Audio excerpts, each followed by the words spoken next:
about Filipino authors from different regions and explain why their works are still important in 21st century literature. Francisco Chunilo is a famous Filipino writer from Pangasinan. He is best known for the Rosales Saga, which shows Philippine history and social problems like poverty and injustice. His works are important in the 21st century because many Filipinos today still experience inequality, corruption, and abuse of power, which clearly shows in his stories. Cirilo F. Bautista. Cirilo F. Bautista was a poet and writer from the National Capital Region. His work, the Trilogy of Saint Lazarus, talks about Filipino history and Filipino identity. He is important in the 21st century because his writings help young readers understand our history and think deeply about what it means to be Filipino today. Alfred Yuson.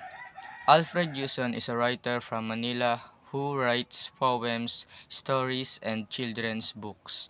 One of his famous works is The Boy Who Ate Stars, which teaches lessons about greed and protecting nature. His works are important in the 21st century because they help readers, especially the youth, understand social and environmental issues in a simple and creative way. Liwayway Arcejo Bautista wrote stories about family life, women, and moral values. Her novel Canal de la Reina shows corruption and unfair treatment in society. Her works are still important in the 21st century because corruption and social inequality are still problems that Filipinos face today.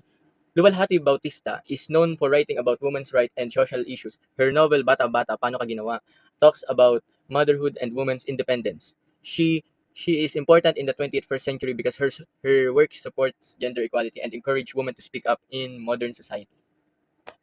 In conclusion, these writers are important in 21st century literature because their works talk about real problems that still affect Filipinos today. Their stories help us understand our past and guide us in facing present issues.